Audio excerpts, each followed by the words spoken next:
All right, I think we're live. You guys hear me? Can hear you. All righty. Hey, everyone in the comments, let us know where you guys are tuning in from. Caleb will maybe say where he's tuning in from today. Might have a little surprise there. We can say it, and then I'll maybe just have a little visual surprise in a little bit. I'm coming to you from the home of golf, where it was invented and discovered, and where God created the courses with his thumb. I'm in Scotland. I'm in the beautiful town of St. Andrews, and it is still light. It's actually 9 p.m. here. It's 4 p.m. Eastern for those that are watching this later, and it is still plenty light outside. The sun doesn't set till like 10:45, and it is glorious. So people walk through 400-year-old buildings. They're walking through town with their golf clubs and set it down, grab a pint of Guinness, and go do it tomorrow. So it is beautiful. The course is a kind of a lottery system to get in. And so one of my buddies actually did this pre-COVID.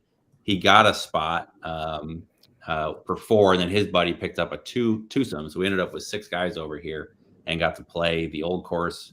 The other way to get on it is you can actually camp out overnight. So that I walked by tonight just about an hour ago, and there's a dad and his son were here for one last day. They're camping out overnight, hoping to get on the course tomorrow morning. So fingers crossed for those fellas. So people just camp out hoping to get in? Yeah, so golf in Scotland is really interesting. Like country clubs in the U.S. tend to be really overpriced. Like it's not uncommon to have country clubs that are, $20, $40, $50, $100,000. It's like absolutely insane. It's incredibly elite, and golf is getting more and more approachable. In Scotland, some of these beautiful courses might only be £400 or £500, $500-600 a year to join, and it's not exclusive. They're private, they're members only, but they're also incredibly open to visitors. So they want you to be a member. They'll take your money, but just as a visitor, you can go play. Some of these beautiful link style courses will be 15 or 20 pounds, $20 to $25. They're not expensive. It's designed to be played. It's designed to be shared. It's designed to be social, and it's really cool. So what's your handicap? Are you willing to share it? I am willing to share. It's going the wrong direction. I actually got it down to a 0.7, so nearly scratch. As I teed off yesterday, I was a 3.7. Part of that's playing harder courses. Part of it is handicap is your best 8 of your last 20, and mine is slipping right now. So that's all right. We've been working hard on some software things that we'll be sharing over the next couple of weeks. But yeah, golf is kind of a pendulum. It ebbs and flows. And right now it's ebbing and not flowing. Is that the right way to say it? Caleb, I've got a question. You mentioned that there's a truck passing by. You mentioned that people line up to try to get into the courses. Yeah. Like once it opens, is it like the start of a book sale where everyone just rushes in, first come, first serve, or is it pretty orderly? No, so there's tee times, and then it's pretty orderly. Golfers tend to get, in general, golfers are pretty respectful of each other. Like I left my clubs out in front to go like in one of the pubs. You just leave it in an alley. No one's going to steal your clubs. Like there's an honor there. One, they're not going to fit somebody else necessarily, but it's pretty safe. You don't really have to worry about that.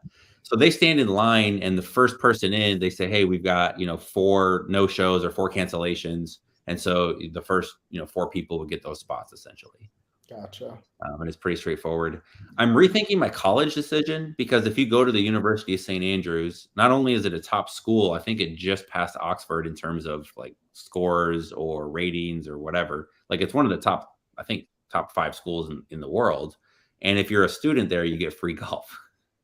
Wow, and that's pretty cool. There's the old course obviously is very, very famous. The 150th Open, so what used to be called the British Open, will be here in July.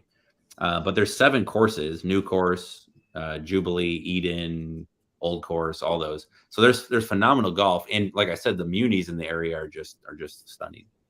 We actually have somebody here that's from Aberdeen, Scotland, just bought their first pallet of books. So hey, I didn't know there was local people watching. If I'd known, we could have grabbed a pint. If you, I don't know how close Aberdeen is to St. Andrews, but if you would like, after the call, swing on over. We can grab a pint if stuff's still open, which it tends to be. Europe is very chill. I know, David, you've traveled a bit. Matthew, have you been to Europe at all? I've not. I've never been to Europe. It's still on the list.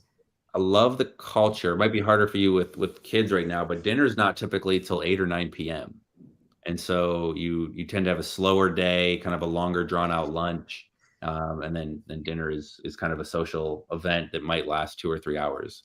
And they a lot don't of cultures have later dinners, don't they? I think we eat pretty early in the US from what I've heard at least. We try and be efficient, and restaurants try and turn the tables and get you in and out as fast as possible. Most of Europe and probably a lot of the world as well, it's rude for them to like bring the check to you without you requesting it. So even if they're busy, like if you don't know the rules, you'll be sitting there with your buddies like, hey, they haven't come by in a while. They purposely leave you alone when you're done, and they wait for you to call them over and ask for the check because it's considered. Interesting. Yeah. So. Nice. Well, enough about Scotland. We've anything major in the world of Amazon lately? We kind of start this off with just a little segment, and then we do have a special guest, which I think we already alluded to and shared in the notes, but we'll bring him in shortly. But before we do that, any happenings either in your personal worlds or in the world of Amazon lately? It's about 80 miles, it looks like they said. Oh, man. 100 miles at the bottom. So what were you saying, David? I cut you off. I will be. So we can rain check that one. Yeah, nothing really new here. I've noticed sales have started to uptick a little bit for us, at least. I'm not sure if that's across the board, but yeah, sales are finally kind of picking up from the spring, slump that we had. The doldrums. Yeah, exactly. I've noticed stronger sales the last 2 weeks, but I also sent a couple pallets in, so that tends to help with sales. But I have seen consistently stronger. So I don't know if you guys are seeing that as well. Post there. We should do, with all the customers we have, we should probably make some sort of an index, because people always post in the groups like, hey, sales have been awesome or sales have been really slow. It'd be really interesting if we made like just a generic market index that shared on average what's the turn rate or some kind of metrics across all of our users, so that people could see and say, hey, the tide is actually rising. And so, yes, I'm doing well, but so's the market, or I'm crushing it, the market's not, maybe my pricer is screwed up. That'd be interesting. That would be really interesting to see how correlated everyone's accounts are to each other. That'd be fun to see. Somebody said gas prices are up. I noticed gas prices are up. Yeah, gas prices are up. Gas prices are way more expensive in Arizona for some reason than Utah and Colorado right now. Probably because we don't have, any refineries nearby, I guess, or something like that. But they are crazy here. But I think they're going up crazy everywhere. Where are they right now, David, around you? Do you know? It's $4 for regular, and then just $4? Yeah, like it's like $4 for a regular, $5 for a premium right now. That's crazy. So I think the closest gas station to us right now is $5.35 for regular. My goodness. Wow. It's $4.40 in Indiana. Ridiculous right now. It was $5.19 like 2 days ago. Now it's like $5.35 everywhere. Wow. I will say one interesting thing here is there's plenty of bookstores. Mike Kreider said $6.49. That makes sense. California. Bookstores are really strong here. I don't know about all of Europe, but in Scotland, there's like 2 or 3 in the town of St. Andrews, which is not that big of a town. And one of them is pretty, like, it looks like just a small storefront. I went in it and kind of meandered and actually bought just a couple because it's fun to peruse. And you're like, oh, I could read that and bring it back home, throw it in the pile of books that I still haven't read yet. But they are actually buying or leasing the spot next to them and renovating it. And they're actually doubling the size of the bookstore. So it's good. It's not even used books. Like I know Greg Murphy, a bunch of other people in the US kind of run bookstores in addition to a bulk business. I know, Dave, you've got kind of a little charity environment next door to your setup as well, which is pretty sweet. These are all brand new books and they seem to be crushing it. So, just N of one. I don't know if that's true for all of Europe, but at least here in Scotland, there's some pretty good stuff. And you have no issues reading those books, even though it's another country? Reading them? No, English is English. I do. I don't know. Scottish English might be a little different, I think Gaelic is the original, spin-off of that, and it sounds more like pirate language, which probably sounds incredibly insensitive to all my Gaelic friends out there. But I do tend to pick up the accents when I travel, and I'm sure it just sounds incredibly rude. So I try not to, but my ears pick up on it, and it's kind of fun to hear. That would be pretty funny to hear. Well, cool. Well, without further ado, we actually have a special guest tonight, and we reached out to him. We gave him plenty of advance notice, I think about 2 hours, and he was very gracious and came on. It's a man that needs no introduction. He stands metaphorically about 7 feet tall, and in real life, he's probably about 6'5", maybe. 6'4", thank you. Or sorry, I'm sure your basketball stats in high school said 6'5" because everybody inflates. But coming to you live, probably from Illinois. I don't know where this man is on any given time, but we got the one and only Bill Martlink. So everybody say hello to Bill. Give him a warm welcome. Hey, Bill. I can't tell you how excited I am to be here. When I joined promptly at 3 o'clock, I mean, I had an empty bottle. So, I mean, this is fascinating conversation, and you can see the damage I did. So this is great. God only knows what I'll talk about today. But so we might have to... so happy to be here too. I mean, it really means a lot to be on the 6th episode. As a Chicagoan, we all know the Bulls, the most cherished championship was number 6. So I'll take that as your kind of hidden thing to me. But yeah, I mean, 1 through 5. Okay. Here I am. And we bring up the Cubs. When are the Cubs going to get a 6th world championship? How dare you? How dare you? Blasphemy. I'm aware. Anyway, South side run strong with Bill. almost forgot. Every drink is better with a little umbrella. Boy. All right, so Got Bill, that umbrella in there. and for those that don't know, which bottle you got there? I went with, so as you most of you know, bourbon's fine, but I'm more of a Jack Daniels guy, so I'm going with the special occasion Jack Daniels Frank Sinatra edition. Very, very smooth, very, very delicious. Orange cap also. I mean, they have good taste there. And splash a little Coke. I have many Jack Daniels at my disposal, so depending on how long this goes, we might try some others. But yeah, Perfect. And I have a giant bottle of Jack Daniels too. I had to import. It's the largest, a 3-liter bottle. It's got like a frame around it. Yeah, it's a pour type of thing. So. Did you stretch before you lifted that up? My back just like went out watching you lift that. Oh, biggest bottle they make. So Wow. not just for me. I like the wine rack you got there too. Thank you. Something for everyone here. So anyone ever comes by, we have, I think the best background of 1 through 6 as well. So setting the bar high for 7, 8, 9, and 10 if you make it. And beyond. Come on now. Setting the literal and metaphorical bar quite high. Matthew, what are you drinking? So I'm breaking the trend one more time, but I might grab a bourbon again too. But I've just got a 4 Peaks. I don't know if you can see if I block out my face. It might zoom in on it, maybe. So it's 4 Peaks Brewing. I just spilled on myself. The Joy Bus. It's a wheat beer. It's really, really good.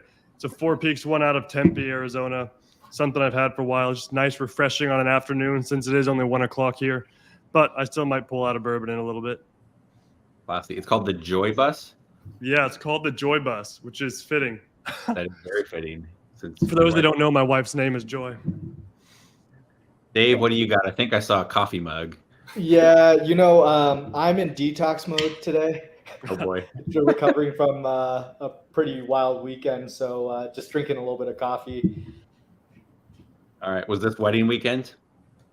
It was wedding weekend, and then on Tuesday after we got back, there's a new sushi place opening down the street from my place, and it's a soft opening. Everything was half off, and I went there with some friends thinking I'm not going to drink, but then they were insisting on splitting a sake, and I was like, sure.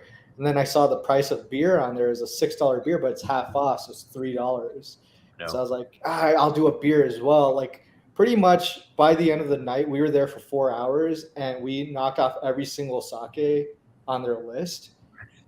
On top of that, they sent over beers to our table on the house. It was just like I did not plan on getting that turn on a Tuesday, and Wednesday was like yesterday was like literally the worst day ever. It was horrible. Boy. Well, so this can be kind of a little public service announcement for those that want to run their own business. You too can get turned on a Tuesday night. I'm in Dave's camp. I actually have a cup of coffee here. It's actually instant coffee, surprisingly good. It's I wouldn't recommend it in general, but it's 9 p.m. here. I just had like an earlier dinner. I ate at 7:30 just so I could jump on here, and I'll probably go back out. It's our last night in Scotland, so we'll probably go back out to the pub. And I've been digging. It's an Ardbeg 10-year, so it's Scotch, although they just call it whiskey.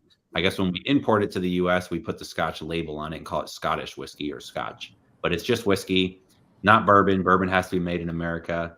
Bourbon is not very big. Bill, you'd be very excited. Pretty much it's Jim Beam and Jack Daniels here that you could find. That's about it. I Great did country. see Great Blanton, and that's about it in terms of that here. So they don't have a lot of U.S. bourbon. It's primarily whiskey. And the Ardbeg 10 has a very good amount of smoky flavor, which I actually like.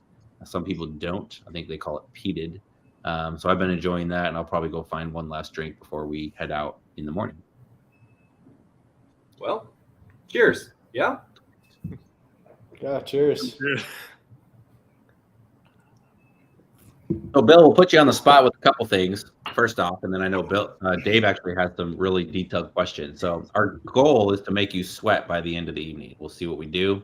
And for those that are watching, again, let us know where you're watching from. I know several of you are at work or trying to sneak some views. Especially, I think Diane was trying to do that. So if you are at work, put the phone down. You don't need to see our ugly mugs. You can just listen to us. Hopefully, pick up a few nuggets.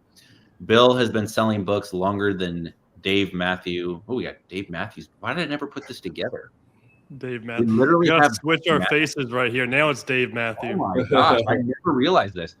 Well, Bill's been selling books longer than well, Dave's been selling for a long time as well. But for certain, me and Matthew put together, and he sells more books probably in a day than we sell in a month. So pretty impressive. And we'll kind of hear some of that story as well. But two questions for you, Bill. One, why can't I come visit your warehouse? We're just going to throw that one out there. I just want to remind everyone that I started at the age of 2. So yes, I've been doing this for 25 years. But, we have to remember, keep in mind, I started very, very young. So putting that out there. The warehouse is open, and we're employing people every day. So, there's applications at the door, and if we accept you, then you're free to, look around. But I don't know. We just what kind of background checks do you do? What kind of background checks do you do? You'd never pass. Yeah, I don't think. I don't. It's HR. HR does that. They do their screening, but yeah, that's fair. All right. Second real question is end of June. We're going to be doing a little Scout IQ powwow in Denver. So if you're looking for an excuse to come to Denver, July. Let's make it July. We'll talk about this offline, but let's do July. All right. Yeah. We'll talk. I guess June's filling up quickly. Our team's going to be in June. So if you are in Denver in June and want to come grab drinks or bourbon or meat pies or whatever, we'll be hanging out. And Turn the Pages are coming back. I think I saw Michael Kreider somewhere in here earlier. Yep, he was there earlier. So Mike was one of our guests a couple weeks ago, I think episode 4. He's been trying to get us to do a Turn the Page in Vegas. And so that will be happening in 2022, as well as a couple other to be determined locations. So those are my questions. We would love to see you in Denver, Bill. We'll try and get some, maybe a smaller meetup. I think we actually want to do a Turn the Page in Denver. So if that happens, you'll be on the invite list. Absolutely. So is it 2 trips to Denver? Because I'm in for both. That'd be great. I know you like to get out of the house. So yes, it's nice to travel, see the U.S., check things out, maybe bring the golf clubs. We'll see. I'm in. So for those that don't know, Bill, can you give us a little 30-second, well, maybe 3-minute overview, kind of what you do now, and then kind of how you got your start in the book business, and then we'll kind of get into a few questions. Sure thing. So Sell Back Your Book has started in 2007 officially, and they were focused on a consumer end tool, sellbackyourbook.com. And people would ship in items to us box by box, professors, students, people moving, people dying, culling their bookshelves, whatever, getting rid of stuff. And it was a pretty good business as it grew year over year. And I knew the owner for many, many years, even before he officially started this venture, and kind of helped him get a start. And we did some projects a little bit together. I mentored him, but right away I knew that I would someday learn from him. And I told him that, I think, the second time I met him. Magnificent human being and individual to work with and work for. And a couple of years ago, I had this. I was selling books through my mobile bookstore, and I would travel around the country to all different cities and do like a mobile pop-up book sale, right? And I also had the online business at the same time, and it was great because we would be able to sell items that weren't marginable online at these book festivals, and we'd get cash, we'd get credit, we'd move a lot of inventory, and I got smarter along the way, but built up a inventory base in the city I would go to. So I'd have folks scanning for me for the events, and I would pay them pretty handily. And then I got even smarter because I would sell some of my inventory to them when I left. So they loved me in town because I'd give them money on the way in and items on the way out. And it was a great relationship. But through that was the birth of the bulk program, because I knew that different businesses and different folks that are scanning the same thing we're doing have different margins, different cutoffs, different levels, different metrics, right?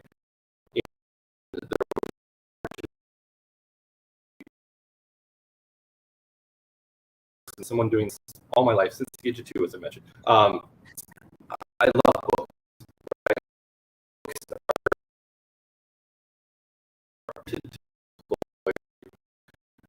Are with the folks that buy these books, right? Through good times, through bad, through sickness, through health, through self-improvement, getting through tough time, whatever, right? And a little bit of me is with millions of people, and that's what really, the money's nice, the things are great. I love being in business. I love employing people. I love all that. But the best part to me is keeping the books in the system, read, printed, moving, knowledge flowing. Right? To me, it's just great to think of like all the people I touched and the joy that I would get at these cities. I had regular people that would come to these events specifically for me and my booths, and I scaled that business pretty handily. Unfortunately, the pandemic completely turned that obviously upside down. But luckily, by just good fortune and good timing, I was already at Sell Back Your Book for about a year and a half. So I really got my feet wet with working with Glenn and for Glenn and for organization, and got to know the business better, and it just kind of all worked out, and met Caleb, Dave, and Matthew along the way, and this is the dream team of folks I'm talking to here, so it's super exciting. So, and nothing but respect. So, and I've got to meet you all several times and hang out, and it's just great to do this here. So I appreciate the invite. I really do. I joked about being number 6, but it's fine. No, we're happy to have you on. A couple people have been asking. That sounds very, very scammy. People have been asking, my secret, but people have been asking us to get you on, and it was kind of fun. Matthew showed that script back from our Orange Wall office when we had the Scout IQ office in Denver. Rest in peace, Denver. I miss you. Please come back soon. He's ready for it. We're babies. Matthew's killing it with the graphics, by the way. These look so good. I wish you could. Sell Back Your Book is even featured under Scout IQ. Was the perfect thing for this episode. For sure. No, I almost wore that same shirt today too. I still have it, still fits, but then I saw the graphic that Matthew sent out, and I said I can't wear that again. So he's been wearing it for a few years. So people in the comments, let me know if you're still having trouble hearing Bill at all. A few people said that you cut out, but I was hearing you perfectly fine the whole time. So let me know if you guys can hear everyone right now well in the comments, or if you guys are still having any issues. Caleb and David, you guys can hear everything okay, right? I saw the comments. Everything's perfect here. Yeah, I saw like 4 or 5 comments, so I don't know what's going on. Yeah, if you are having issues, this is all being live streamed to YouTube. So it looks like people are having issues on YouTube, you can join the Facebook group, the Book Flipper community on Facebook. And of course, this will be available as replay. And if we have to, we'll dig up the footage somewhere else. So if it gets unbearable, you can always tune in at a different time. But hopefully it refreshes for y'all.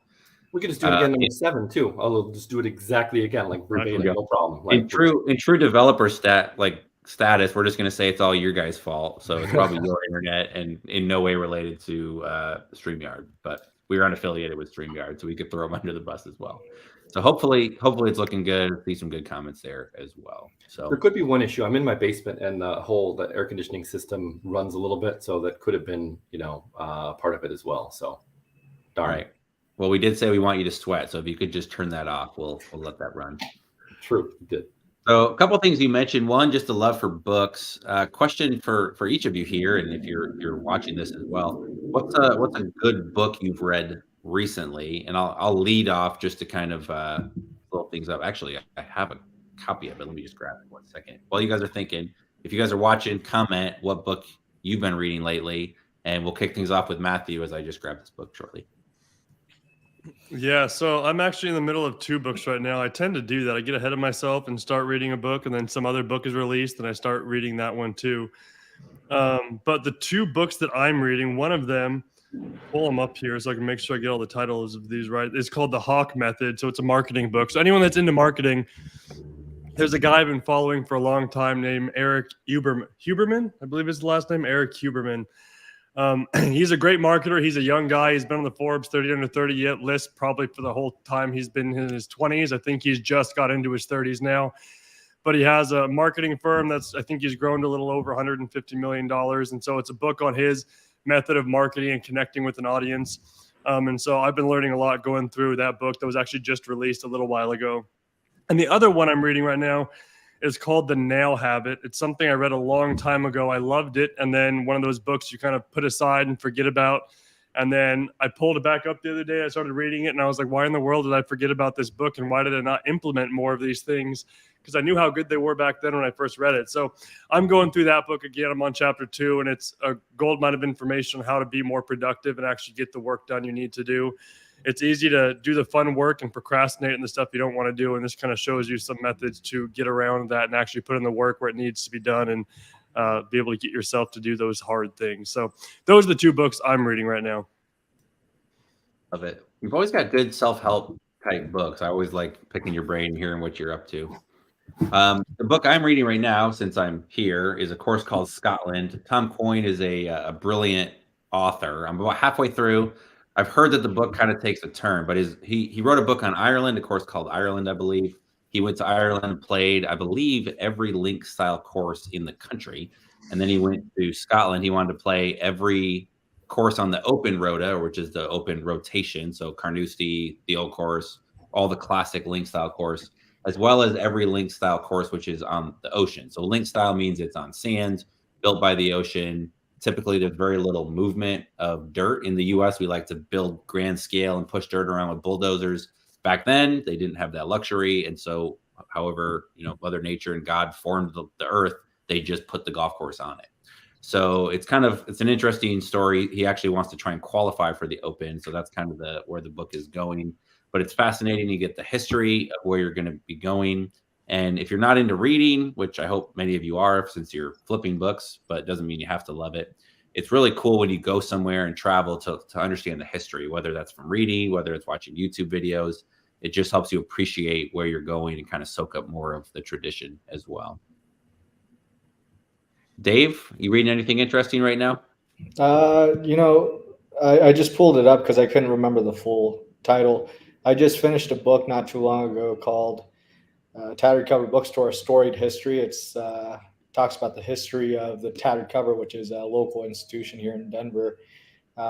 They went through some ownership change in the last 2 years, and they've got a group of investors now. But for the longest time, it was owned and operated by local here named Joyce, and she ran it for about 40 years or so, and really grew it into a institution here in Denver. And so it was just really interesting reading about the history of the Tattered Cover. I guess one of the things I remember reading about, but reading the book refreshed my memory. There was a really interesting case involving the Tattered Cover where there was like a First Amendment rights case where it went all the way to the Supreme Court. I guess a patron had purchased a book from the Tattered Cover, and that patron then went to make methamphetamine.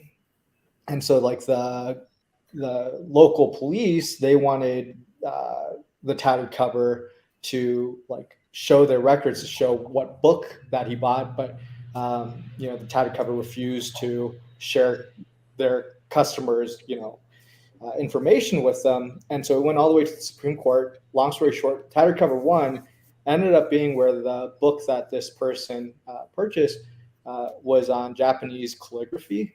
So it had nothing to do with it, but Tattered Cover at that point in time was like heralded as a defender of free speech, and they got a lot of publicity for that. The other book that I started, but it was kind of slow to start off. It's called Pleased But Not Satisfied by D.L. Sokol. I encourage everyone to Google that because I read about this book on Reddit, and by the time I went on Amazon to try to buy it, I saw the chart. It was $100 at one point, and the only used copy that I could find, like the cheapest one, was $200 at that point. My goodness. And there was like 2 copies left online, and so I just went ahead and pulled the trigger and I bought it.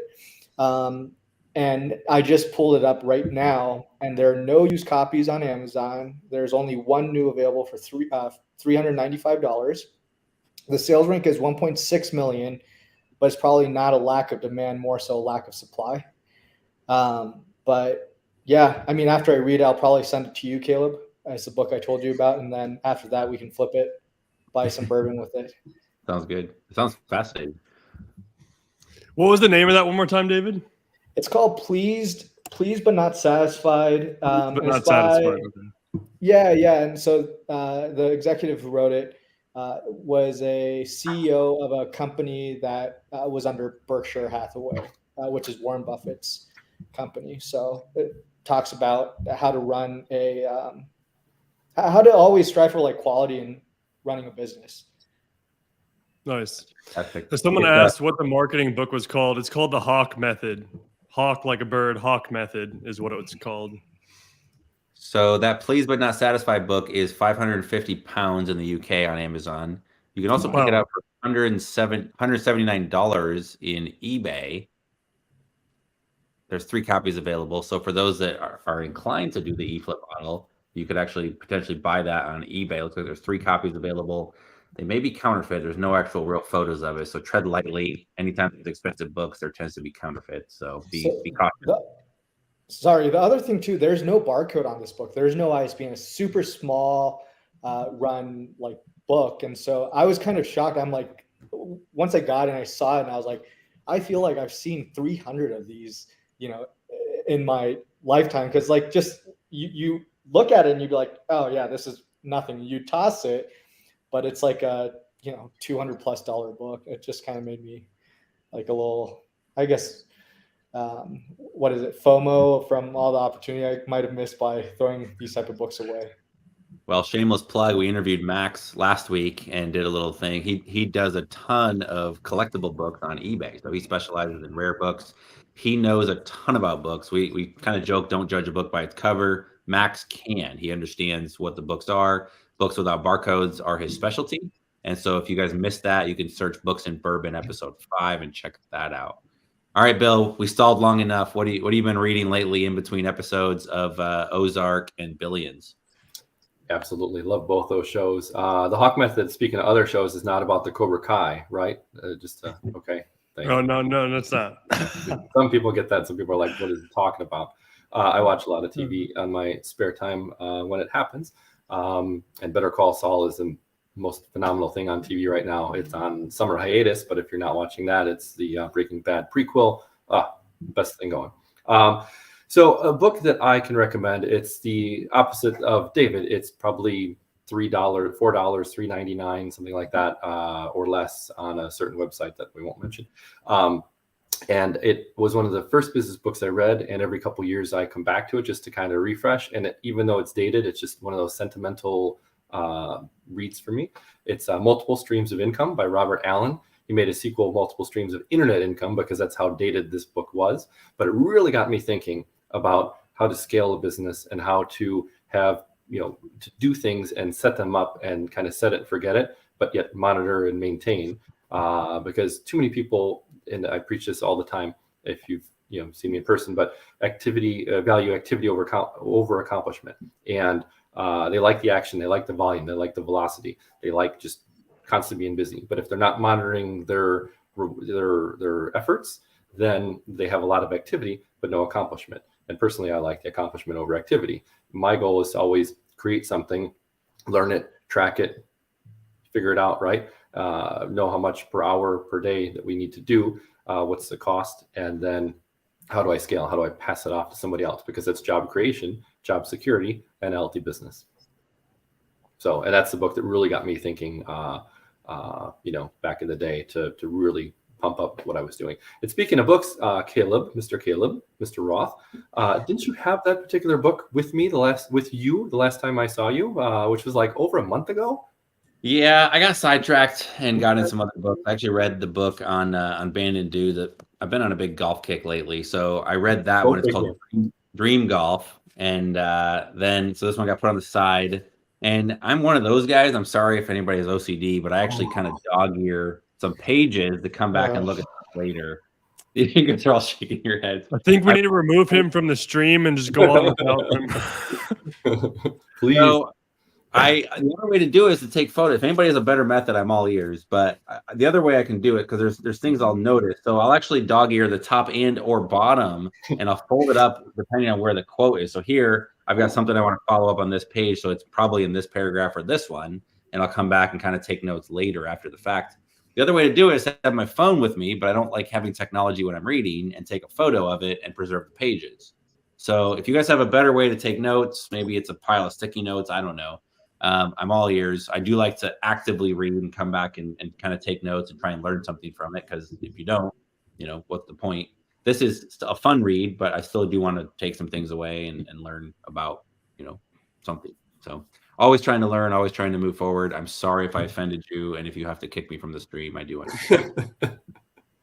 So Bill, you brought up the topic of kind of outsourcing based on the book that you were, what was the name of that book again? I want to take a note of it. Multiple Streams of Income by Robert G., I believe, Allen. So I will look that one up. Yeah. And again, you got to remember that, it's well over 20 years old for the book. And then, like I said, multiple streams of internet income followed after. And he may even have something else after that. So we'll check that out. So the book has just screamed in shame. I apologize. Later. So Bill, what are some areas that, as you look back over kind of where you got your start and flipping on Amazon and flipping in the actual booth that you were doing, what are some ways that you were good at outsourcing and kind of removing yourself from the equation? And what are some things that maybe you wish you could have gone back and maybe done earlier or better? So I'll start with the bad first, because that's what I'm always hardest on myself on. Early on, I thought I could do everything, right? And I think lots of entrepreneurs, you have to, because if you're not doing it, nobody else will, right? That's what the role of an owner is, to wear multiple hats, to wear all the hats, and to kind of wear them all at once. And it's a real job. It's a real feat to kind of got to juggle while things are on fire and spinning the plates all while like ice skating in a hurricane and, blizzard or whatever, right? So, and to try to stay focused on the goal. Which is just sometimes even surviving, right? So, and you kind of take that on as your mission to just do what you can, and you want to do it all. In the blessing of that is you get to learn the business inside and out at every level. The curse of that is you can only go so far. So you really, and that's why I also preach to everybody I talk to on the phone and everybody I onboard and everybody I meet in person at your events, is that you really have to measure every action that you do. From A to Z through your warehouse. That's a Canadian reference. You're welcome. You need to know your costs, your touches, your actions. How much time does it take? Because if it's taking you X amount of time, that can work, but you need to know then how many times can you repeat that an hour and how you can get better. And if you're not tracking it, you have no idea if you're doing better or worse, or what then the expectation is for your employee to do. And once you have that expectation, then you can measure if they're a good employee or a bad employee, and if they're worth paying. And then, of course, at what rate, because every, rates kind of vary throughout the country here, but just things to keep in mind. And, like I said earlier, the goal of every owner should be to know their business inside and out, but create something, track it, know it, and then kind of pass the baton, and then still monitor it. You just don't want to wash your hands from it and never talk to them again, or never, follow them and make sure they're doing their job or staying within those good metrics. On the other hand, you want to employ good people that report back to you, and that's why everybody says KPIs and things like that are so important. But really, that's the numbers are the heartbeat of a business, and if you don't know your numbers, you really don't have a business. I mean, you can make money and you can have a side hustle, and that's great, because not everybody wants to have this booming business, and it's no problem, right? There's all sorts of space for all sorts of people in this business. But if you want to scale your business, if you want to grow and you want to kind of have other people doing a lot of the lesser grunt work type of stuff, then you really need to know your numbers, and you really need to, embrace that. And that's another thing that early on I did not embrace. I was like, oh, I'm making money, my bank account's going up, and then sometimes my bank account goes down, and sometimes my bank account is negative. I mean, I've been there, right? And it's not fun. But you have to always remember that feeling of how bad it was. And even at the worst, it was still, to me, better than working, and again, at the time, and I did it for 20 plus years, worked for myself, but at the time I never wanted to work for someone else. My goal was to always be independent. And even at the worst, it was still, to me, better than having a 9 to 5 and that daily monotony type of thing. And again, there's nothing wrong with that either, but to me, I didn't want that until the right situation presented itself. And now it's kind of 9 to 9, sometimes 9 to midnight. Thanks, Glenn, but that's okay. I'm here. Happy to do it. I've got a follow-up question for you, Bill. You mentioned measuring everything in your business. I completely agree with you. How do you specifically tackle the issue of measuring, I guess, things that are more difficult to be measured, such as quality or accuracy in doing the tasks? So, I mean, quality is one of those subjective things, right? And it is so difficult to teach because all four of us could look at a good book or a very good book or a like new book or an acceptable book and have different things in our mind that we would rate it as. And so you really just have to have pretty loose criteria. And I always say the more difficult and you have to be direct with your instructions, but the tighter you are with things and the more you explain, you can actually do harm with over explaining. And then, people are like, well, okay, they're worried about like those nuances that are like 5% or less of the situation, right? And so if you don't focus on that, and you just say, here's what's good, here's what's very good, and so on and so forth, and give them pretty broad and loose terms. 70% of someone else doing something is better than me trying to do 100% of everything. And no one will ever do 100% of what you're doing. There's just the owner's role. They'll always kind of kick ass and do it pretty well or excellent or, wonderfully, right?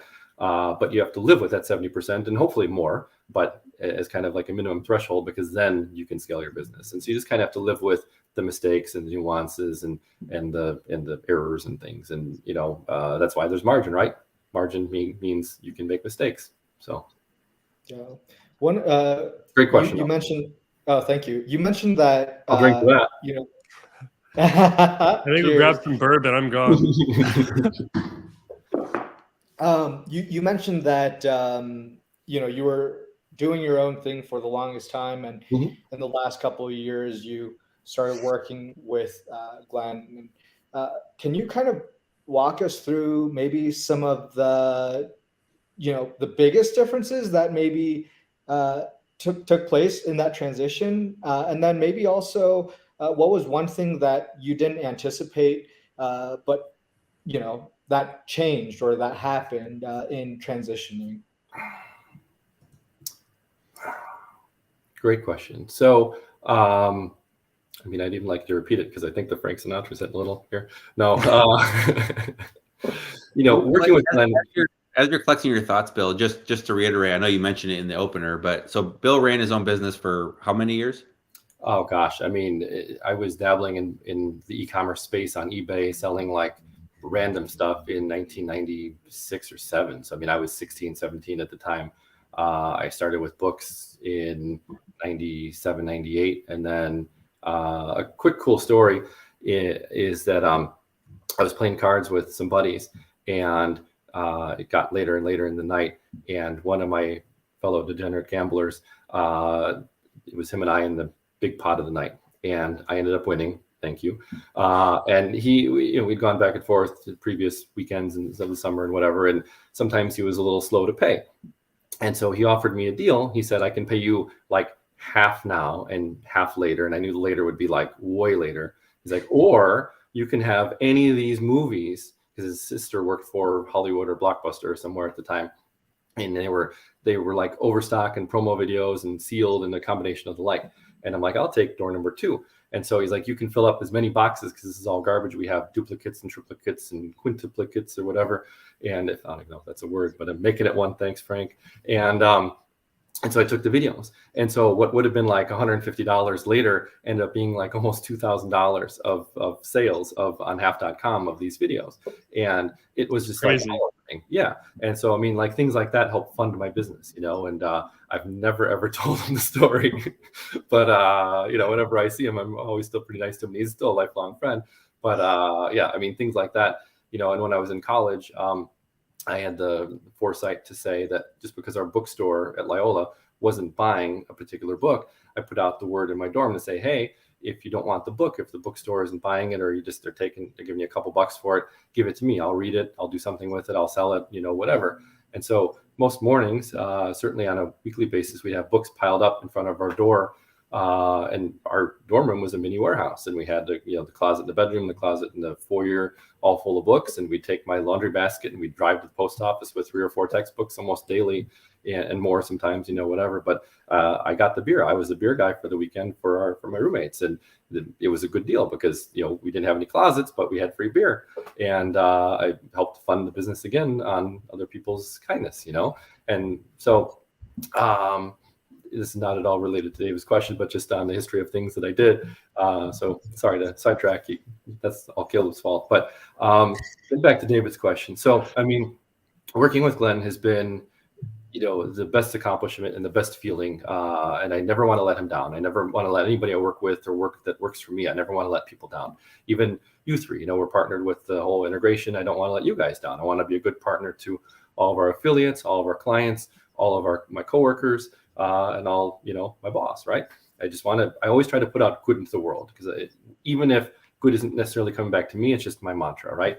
And sometimes I may be quick with text messages because I have a lot going on, and I'm never mad at someone. I'm just very quick because, like, I had right before here, you know, 10 times it went off, and I'm like, I got a webinar, and you know, I gotta be fast sometimes, but it's the best feeling to have that accomplishment, to grow a business and to work with people that are like-minded and dedicated and are going to, you know, innovate, right? It's not like we're sitting back. There's some companies that get to a certain point and plateau and kind of take it easy. I met some folks a few months ago that have naps in the middle of their day, and they drink tea, and they have all sorts of breaks, you know, and it's like, I can't imagine, and they're not in the book space, but bring me competitors like that, right? That are just like kicking up and putting their feet up and relaxing. Like I don't have that bone in me.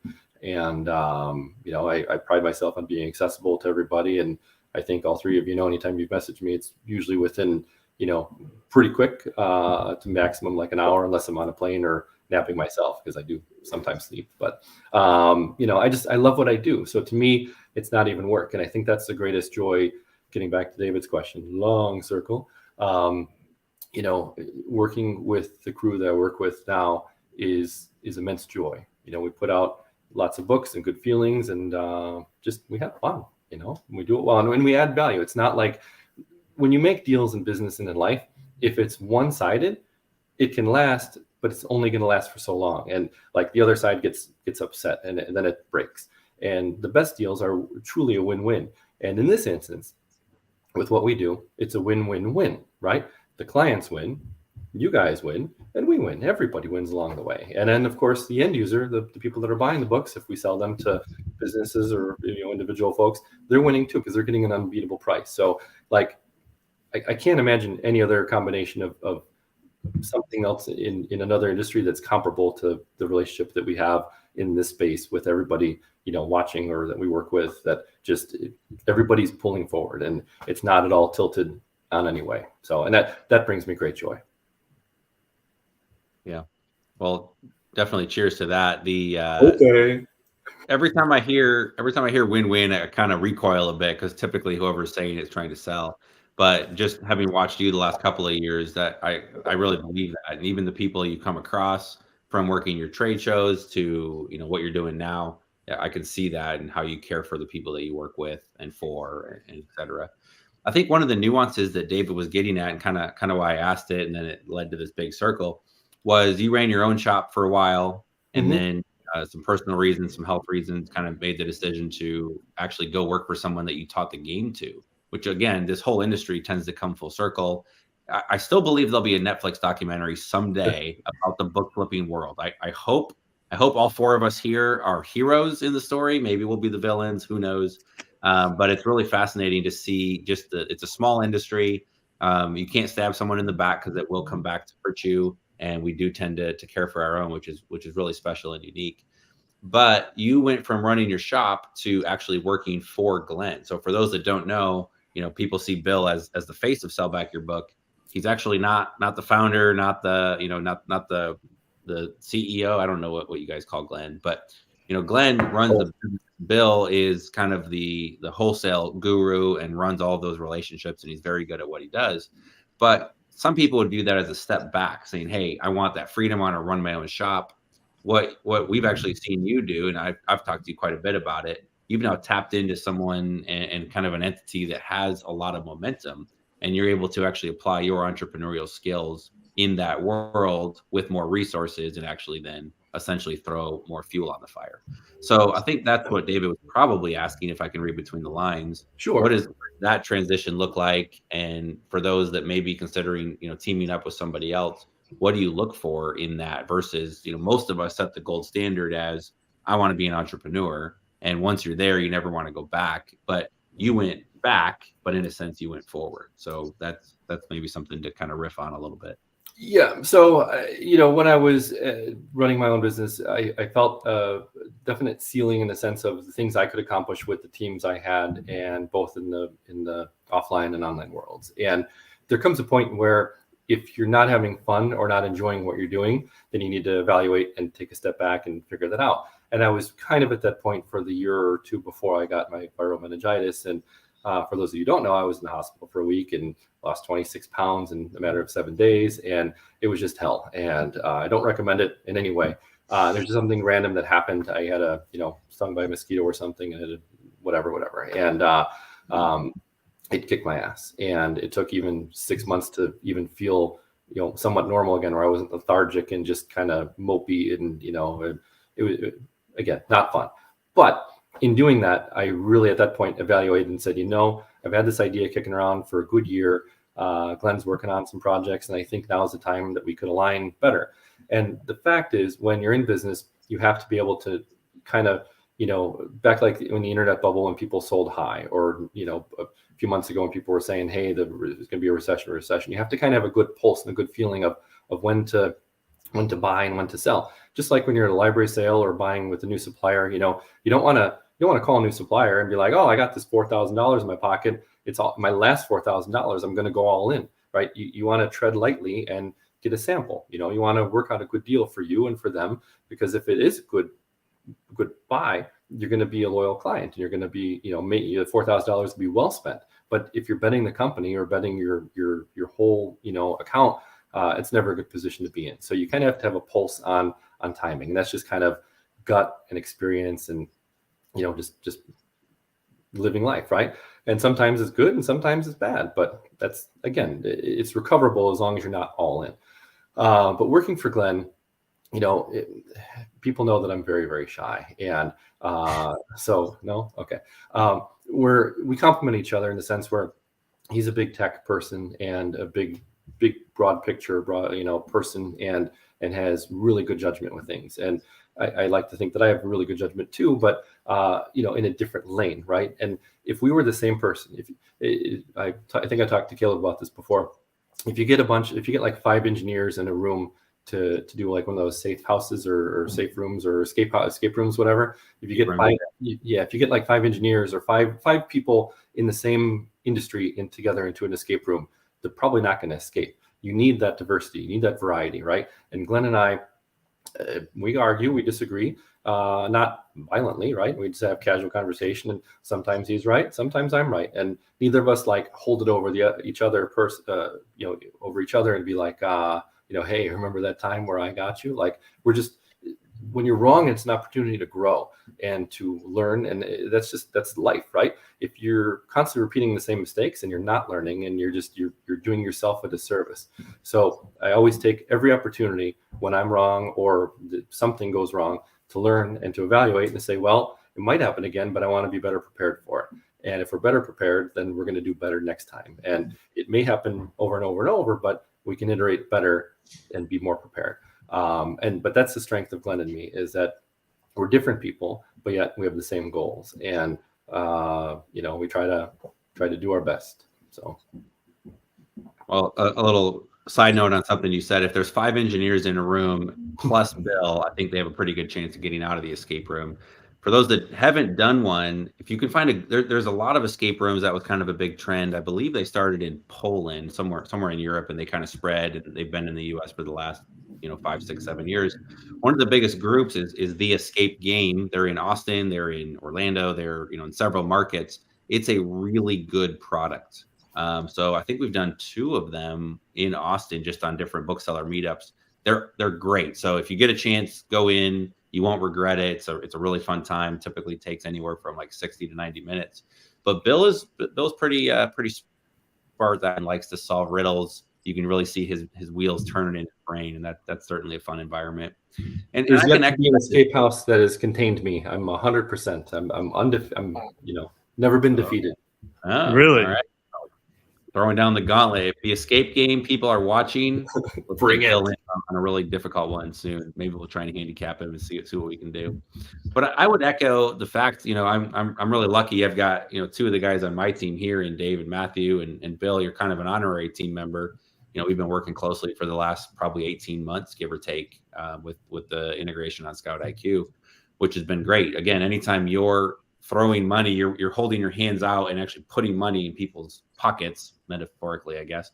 That's a really good relationship to have. It's very different than a lot of business relationships. Most of us are playing defense, and people are reaching out trying to sell products and services.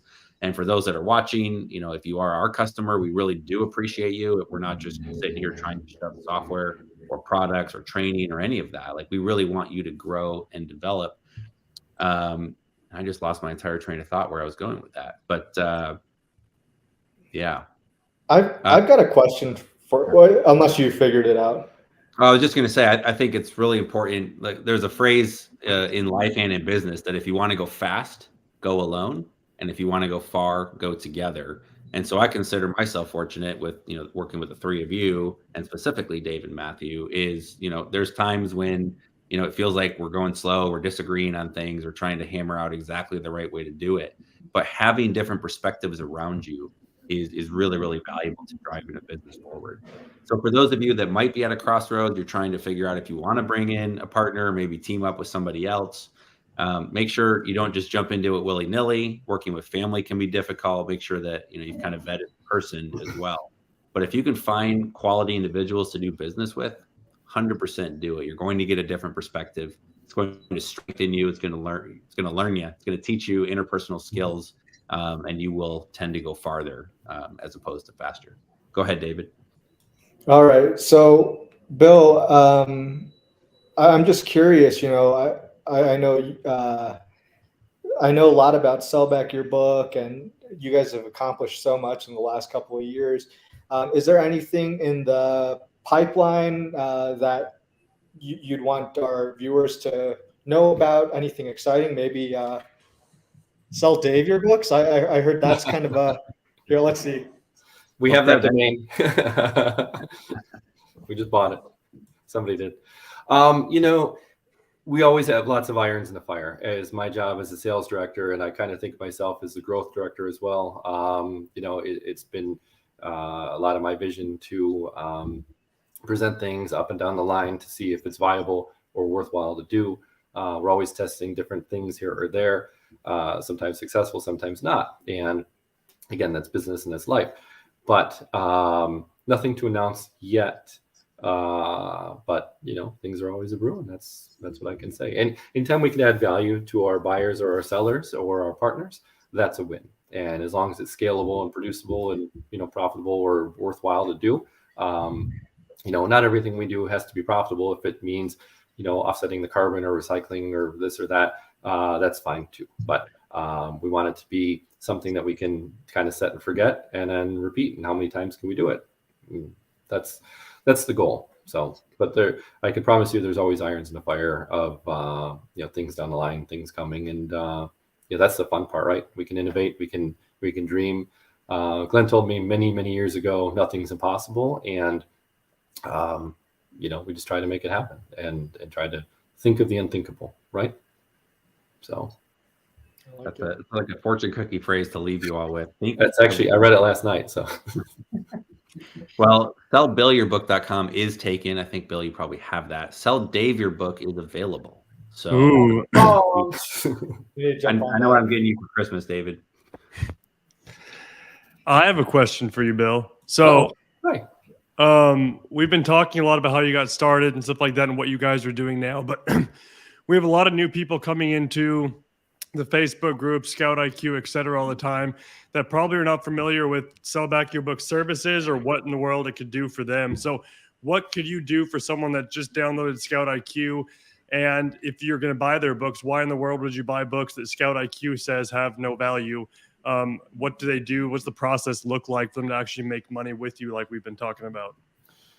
This is wonderful. So part of the partnership that we have, it makes sense for sellers of all sizes. And the beauty of it is when Scout IQ so beautifully says, you can make $1 on FBA or $2 on Merchant Fulfilled, but that Sell Back Your Book is say $1.50, right?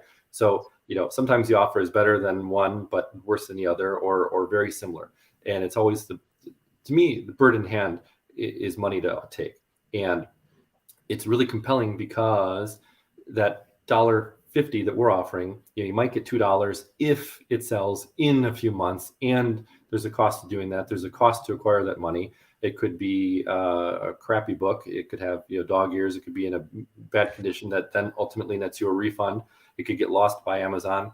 It could be bad feedback. It could be a whole slew of things, right? And not to be like a scare tactic here, but like that's part of the value we add. If you have a book in a condition that's like suspect, send it to us. If it's nominally different, the cost to get that money, the bird in hand money now, you can redeploy that. You give me $1, I can flip it 6 times in enough in a few months and make that $10. I can take that $10 and do it and make it into 20. And by the end of the year, I can outpace the $1 you give me just by being smart, doing flipping. Like that's how I built the business in a different way, right? And so to me, I was always a turn and burn type of seller. So I was always trying to acquire that money as quick as I can because I know I can double, triple, et cetera, 5x, 10x it. 10x, right, Caleb?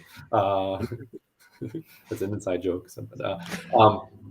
I know I can do that quite well. So there's a value to sellers like that. With the shipping fees that are increasing come next month, you want to know your thresholds. You want to make sure you're making money. You want to make sure that 90+% of your transactions are making you money and profitable. Some are nice to pad because they're just selling the books and helps with feedback or just helps you break even or get that recoup your cost, because recouping is just as important many times as making money. But that's the value we add for those sellers. For our bulk people, there are books that are not even marginable on Amazon or online at all, but we still need them because our network is so big and so growing that we can buy them. And to us, selling one of those books at a time isn't profitable, but selling 50, 100, 200, whatever, that's how it works, and that's the value that we add. So it's, again, economies of scale. So yeah. How many books do people need to be able to send them to you? Can they send you a single book, or is there a certain quantity limit you guys have right now? Great question. So our services are free, by the way. We pay for all the shipping, and I think it's $7.50, I believe. I don't have a way to show 50, so $7.50. Okay. Yeah. And again, pardon my little ignorance on that. I focus mostly on the bulk end, so the consumer end sometimes changes things, and then I say something, and I'm like, well, that's a little dated, but yeah, $7.50 stuck in my mind. I don't think we've changed that. So good to know I'm still on that part. But yeah, our services are free. We pay for the shipping. We have amazing customer service. Kudos to our customer service manager, Lola. I know she's watching, hopefully still. And I mean, she's one of the best in the business and just brings a smile and joy to our office every day. And it's, the team that we have is just incredible. And it's a joy to work with everybody. Bulk program has been a game changer for us, all while using Scout IQ's integration. There you go. Thank you, Facebook user. Appreciate it. Very nice of you. Very nice of you. When are you going to commit? Soon, Jesse, soon. You've been very vocal on here. I appreciate it. Every time I take a swig, you give me a text. It is that world.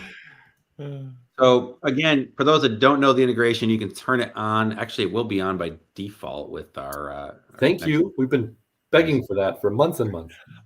It's coming. You just have to click my arm a few more times. But so you see that every time you scan a book, you'll see your results on the triggers. You also see Sell Back Your Book's offer.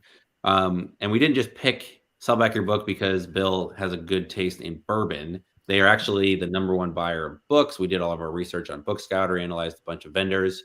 They don't always offer the highest price on every single book, but they have the best coverage, and we monitor that regularly to make sure that's still a good fit.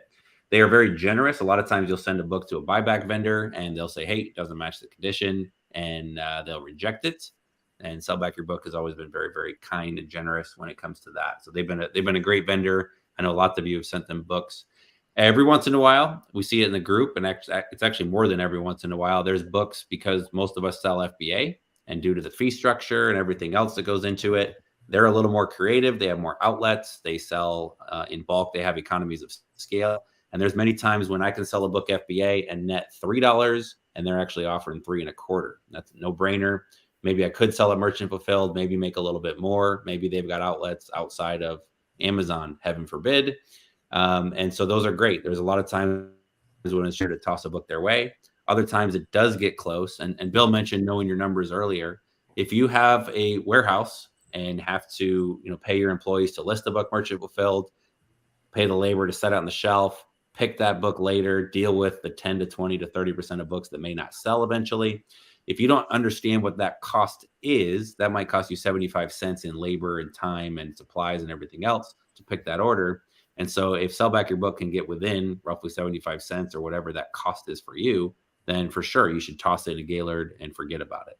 So for those of you that do the bulk program, little shameless plug, if you are selling bulk books, if you're operating, whether it's a small warehouse, large warehouse, or if you're operating on a different planet, maybe. I don't know if anybody's watching from a different planet, but if that's you, reach out. We do have a kind of an invite only. And if you're watching this, consider this your invite. We do have a lovely bulk tool that helps you scan one time and get multiple results, which is pretty fascinating.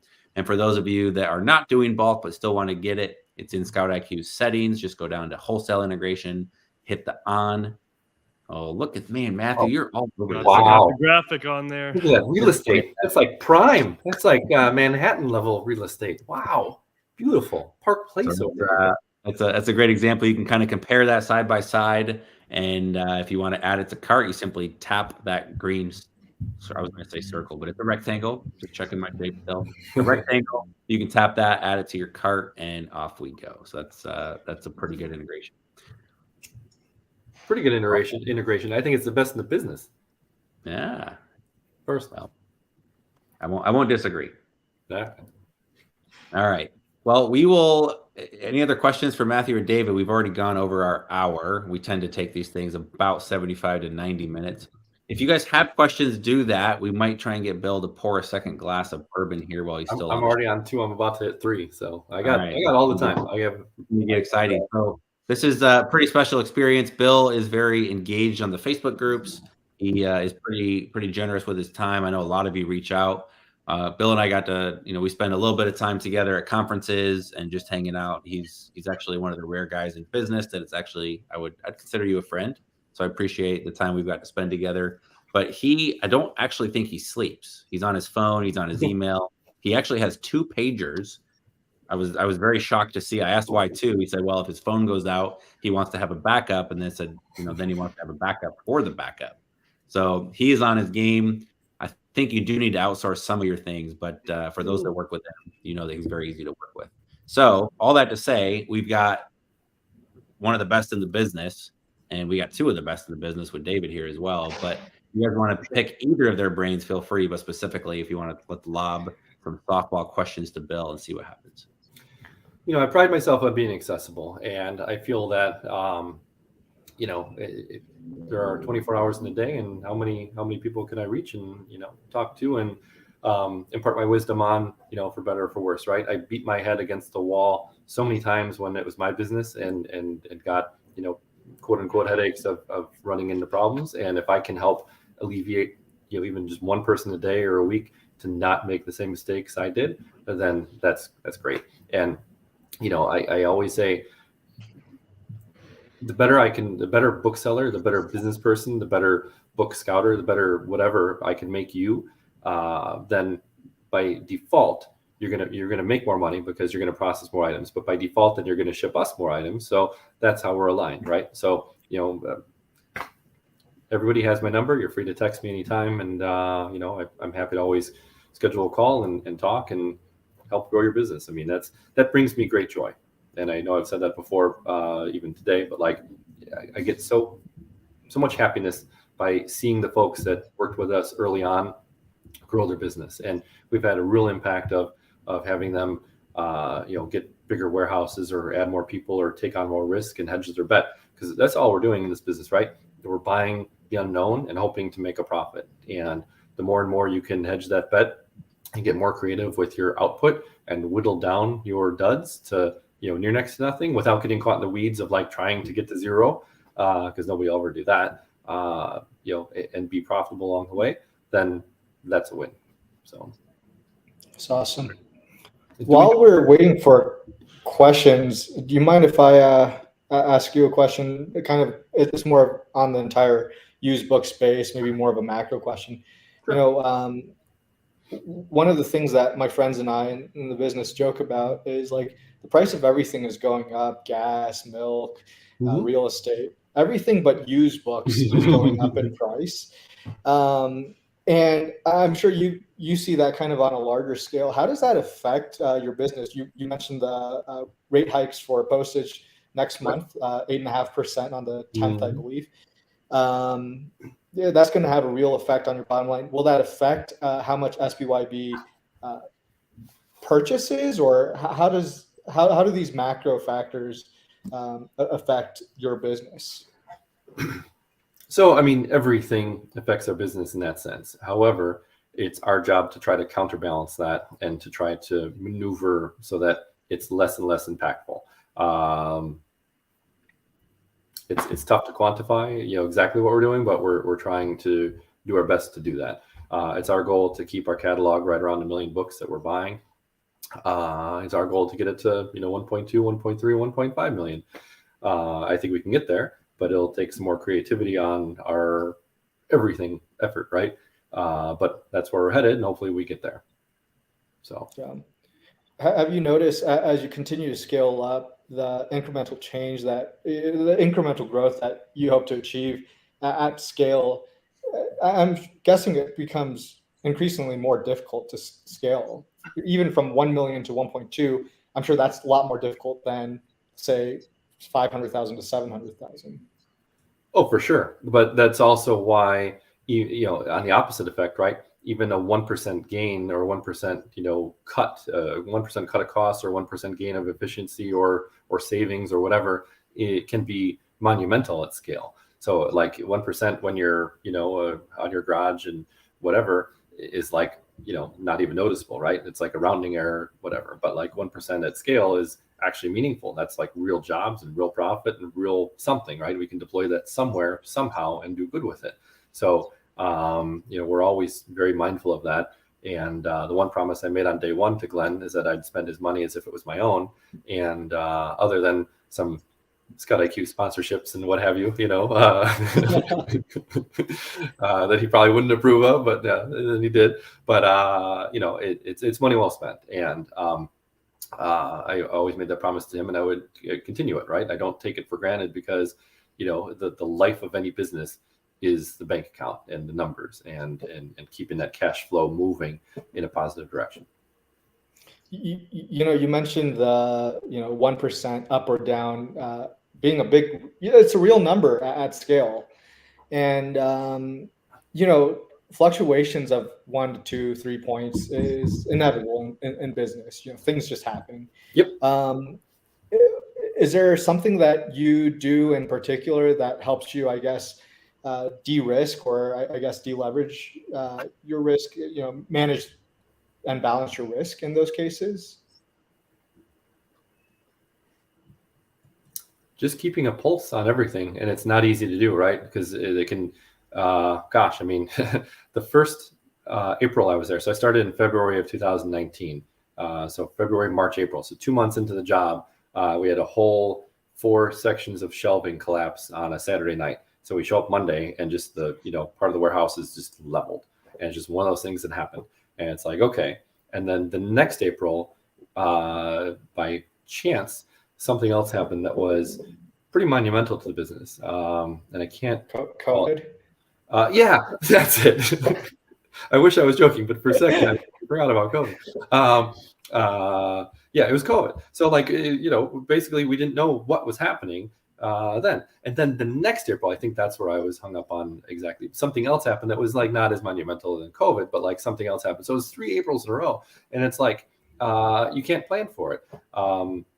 But these things happen in business. So you just have to be always ready. And, that's why I say like betting the business or betting betting everything and going all in can be fun and exciting. But like at some point, the odds are it's going to catch up with you. So that's why you want to take and manage your risk and hedge your bet. Again, another reason why to have sell back your book in your mix, because you can hedge your bet on the books you're buying and you can turn them into cash and then, get that cash flow. I mean, yeah, I think ultimately, like from my experience in this business, you just have to have a lump of cash sitting in reserves just in case something happens, especially, playing in other people's playgrounds, whether it's Amazon or eBay or even half.com shutting down, a couple 10 years ago. And so still hurts again, me. Pardon me? Still stings. They were my, I know. my first love, like they're gone. Yeah. But not forgotten. But just having a huge pile of reserves, I think is just super important, especially in this industry. It certainly helps, but you have to go back to the mindset and the reality of where you were when you started, right? You didn't have that. Nobody did, or maybe some people did because of other factors, right? But like when you're growing a business, you really have to bootstrap and be creative. And I mean, I really feel that I was able to stretch a dollar almost better than anyone because I had to many times, right? It was so many times where it was one step forward, one step back, one step forward, 2 steps back, one step forward, 3 steps back. I mean, the very first book festival that I did, I took inventory that we had literally just listed the day or 2 before, and it was earmarked to go on our shelves, and we actually accidentally sent it in the truck to go downtown to Chicago. And so that was like a Thursday night, Friday morning load, and then Saturday, I'm at the festival selling. I'm like, wait a minute, we just listed this. This is a $12 book. This is a $15 book. Why are we selling it for $5? And we had to cancel over 300 orders at the time that next Monday. And that was at the time detrimental to my Amazon account. And like, it was a nightmare situation. And I mean, they were quality books, but we were way more giving them away than we should have. And we had misallocated stuff and very, very unfortunate, survived. But like, you can't plan for mistakes. You can't plan for, these things. And at the time, I mean, I was forced to, run up credit cards and do this and that and get creative with things, but you do what you can to survive sometimes almost maniacally or like insanely so, because you believe in what you're doing, and if you believe in what you're doing, then that's the ultimate like proving point, because that's what's going to take. Sometimes that's what it takes to survive. And it's crazy, but if you have a goal and you believe in it, you got to do it and you got to just do whatever it takes. So think of the unthinkable. It's gonna be the tagline. Well, we've got a bunch of questions that have been rolling in. I think Matthew, right. Let's do it. Let's try and do some rapid fire here. Some are a little more in depth. Some are a little simple. So we'll see what we got here. We'll do some simple ones first. Here you go, Bill. Does SBYB do collectibles? Okay. Hi, John. Thanks for writing in. Hope you're okay. I don't know, but seems like a good fella. We don't do collectibles yet, I would say. You never know what we're up to, but stay tuned. Maybe. So, Bill from Brad. Bill, will you always keep the limit of just 1 copy per book? I get this question more than like almost any question. Like if I had $1. Yeah, right. Yeah. This question from my daughters, Dad, are you really our dad? I get those questions all the time. That's the third always talking.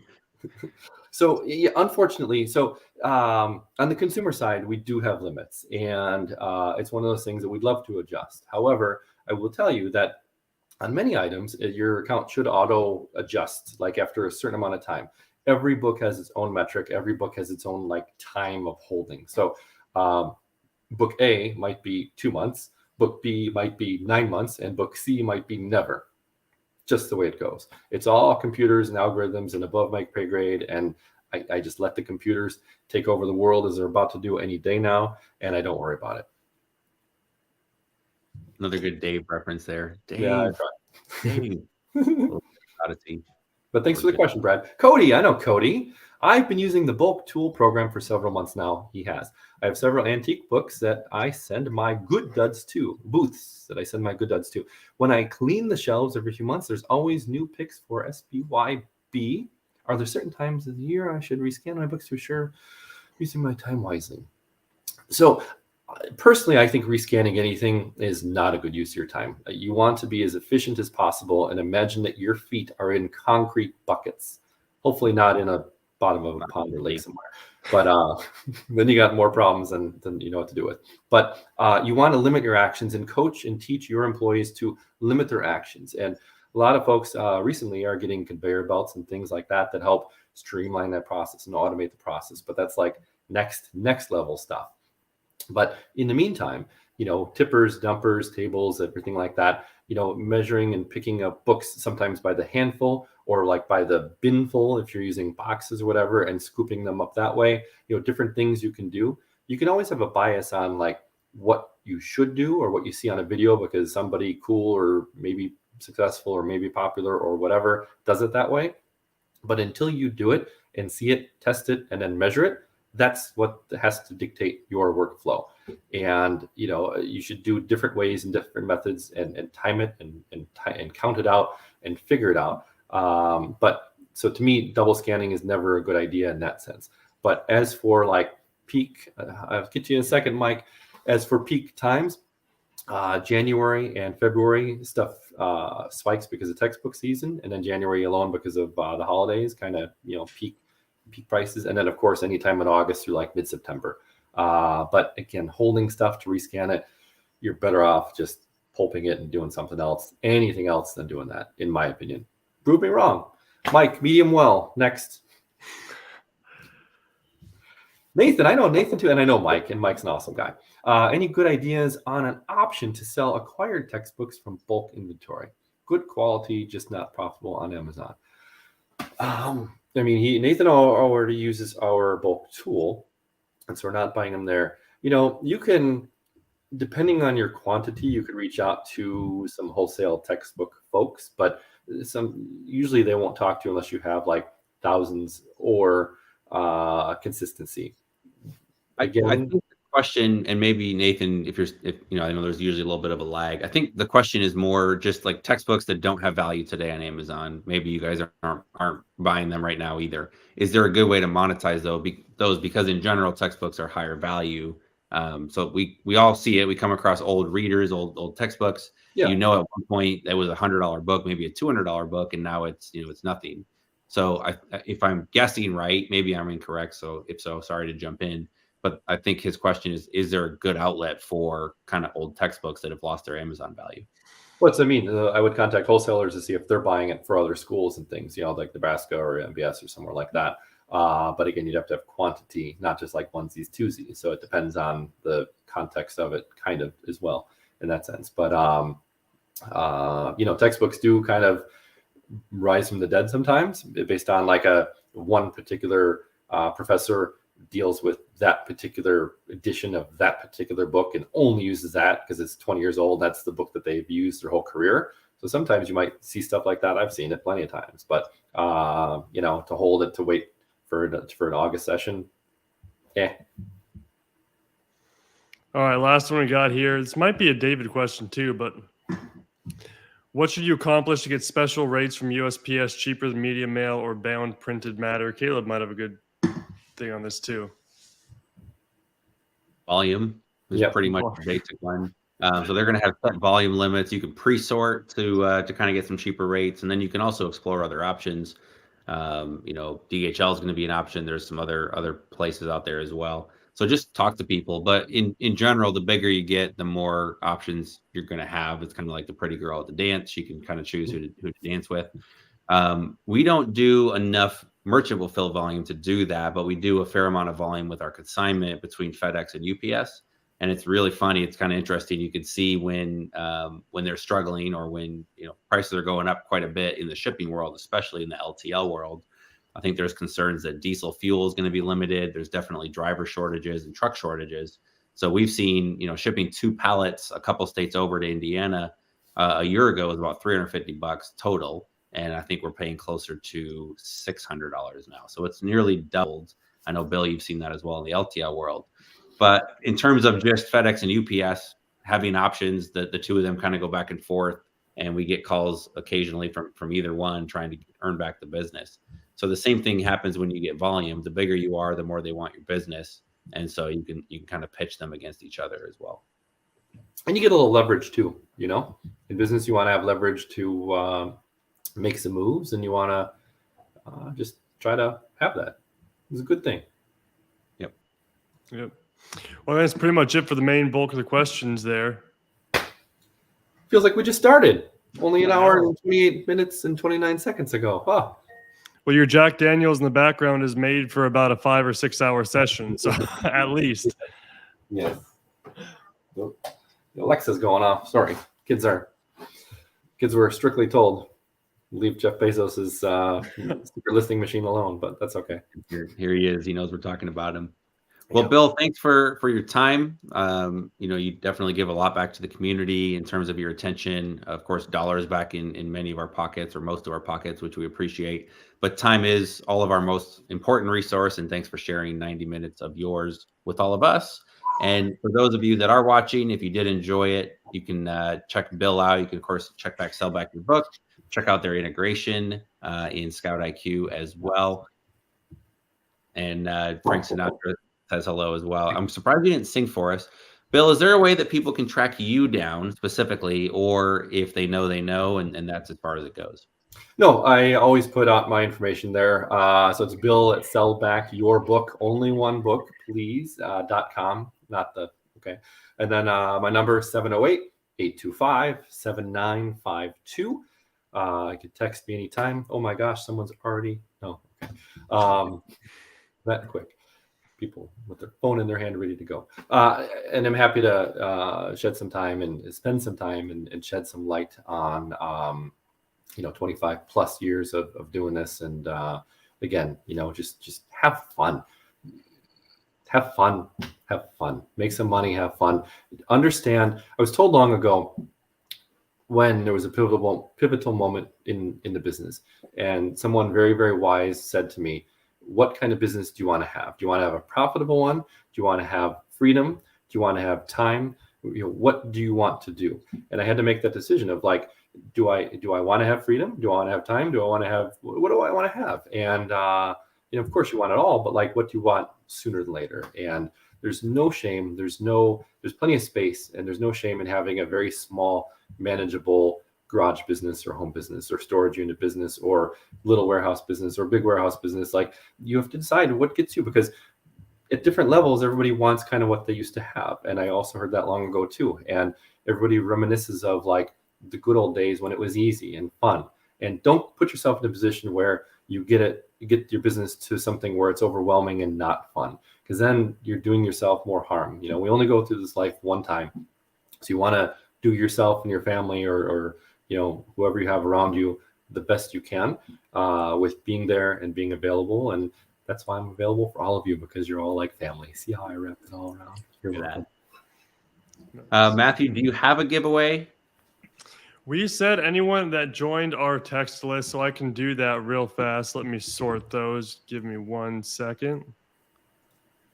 Get that going. What are we giving away? Red Sox. What are we giving away? Bill, what That's a should we great get? question. I thought it was a date night with Bill, but I could be wrong. Is that right? Well, unfortunately, however, I'll take anybody out to dinner, but they have to fly to Chicago and be available tonight, because it's my only free day till July 1. Are you open for a 30-minute consultation, Bill? Yeah, of course. Yeah, whatever. That's no problem. Gladly. Yeah, let's do 2 of them. How about that? That's how good I'm feeling today. Oh, look at this. All right, that's a 2 for Thursday. We do say, someone did ask if you could repeat your number. So I heard a 708 in there. You want to run through your digits one more time? 708 92. Sorry, just kidding. Okay, 708. I totally did that. I didn't break up here. 708 825 7952. And when you call, don't forget to ask how you can get a special copy of tonight's episode. Don't call, text, please, and then we'll talk. But like, I like to schedule things. Like, perfect. Phone and goes for off. those that, speaking of phone numbers, if you want to join Scout IQ's text messaging system, something Matthew's been very passionate about, we do alert people when we do these live sessions. So in case you get carried away in your day job or tracking down books, we do alert you that these are coming up. Matthew, how can people join the text list? Let me throw that up here right now. I think I have that. It should be bit.ly. It's on the description of this video. Look at the description of the video wherever you're watching. There should be a link for that text list, or in your email if you're a customer of Scout IQ. I believe it's bit.ly.com/ or bit.ly/Scout IQ -text. Yeah, Scout IQ -txt, all lowercase. bit.ly/Scout IQ -text, all lowercase. And you can get on that list. Text or TXT will work for that. But I have the winner here. So the winner for today was Victor Moorhead. I've got his email here. I will shoot you an email, Victor, and then get you connected with Bill for that giveaway today. Cool. And Bill did say he'd do two. So Two, all right. Victor's not alone. He's a co-winner. So Victor, sorry, you're a winner, but you're not the only winner. We'll do one more winner here as well. And for those that are watching this later, do check out the links below. Of course, like and subscribe and all those good things. Tell your friends, tell your parents, tell your kids, don't tell your enemies. But do check that out. You can join. There's a link somewhere below, maybe to the side, depending on where you're watching this. But do check that out and join the text list. We will not spam. We will not sell it to the Russians. We will use it for important communication only. Winner number 2. All right. Winner number 2 is Lauren Vogding, Vogeding. Congratulations, Lauren. All right. Victor and Lauren. Victor and Lauren will be Victor and Lauren. All right. I'll put both those emails down. I'll give those to you, Bill. Yep. Cool. I would like to jump ahead before you close and just hijack this for a minute as well.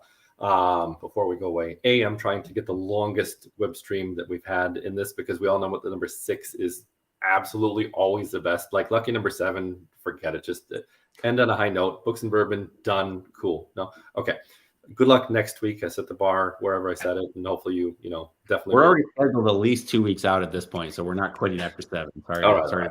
But in all honesty and in all sincerity, and just it's a pleasure to have met all 3 of you, and to be, yes, your friend. I know Caleb mentioned that earlier, but I consider all 3 of you a friend, and it's been amazing to work with all 3 of you in different capacities, and I look forward to the future. We look as a Sell Back Your Book company. On a personal level, I really enjoy all of our time that we spent together. I learned from you all. I will continue to learn from you all. I learn from anybody I talk to in this business, big or small.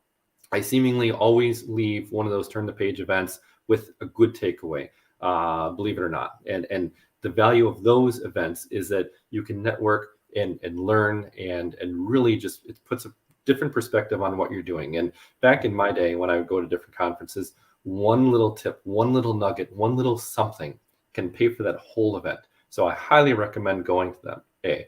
B, Sell Back Your Book also enjoys them, and we have pledged, and we will pledge again today, that we will continue to sponsor all of them in the future, as long as we set that Denver date to where I can go and be there. Okay. But on a business level, we truly also enjoy working with all of you and all the clients, everybody listening here, whether you use us or not. Definitely use buyback companies, no matter who they are. I won't talk about the other ones, but they're great value for your business, because there's always something that you can pick up and flip and monetize. And cash and cash flow is the livelihood and breathing part of any business. So track what you do, love what you do, and just have fun and be good to people, because you never know. When I met this guy, Glenn, and I'm still in his phone, by the way, last nugget, I'm still in his phone as Bill the Envelope Guy. 20 some years of knowing this guy, still I'm build the envelope guy. And because I decided to have a little side hustle at these library sales I was going to sell other vendors bubble mailers, I connected with this person who then we worked with and together for many, many years along the way. And now we're doing this. So it's like this little connection that was a nothing thing that I won and done that truckload of bubble mailers, and that led to this and to help serve the community. So like, never devalue someone you meet or dismiss someone you meet in the industry, because you just never know where it could take you. And I'm living proof of that. So value contacts, meet people, talk to people. If you're introverted, get out of your shell a little bit. Sometimes the booksellers at the library sales and things and the thrift stores are I see all the chatter. I read everything in the groups, everything. It's my job, but I did it before it was my job, and now somebody pays me. But I know that some of you are a little perhaps introverted or set in your ways. I am too, but get to know people. Take a step back and just put out good, and you never know what can happen. I'm living proof of it. Gentlemen, love it.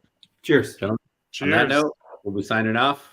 And thanks for your time. We'll catch you next Thursday for installment episode number 7 of Books and Bourbon.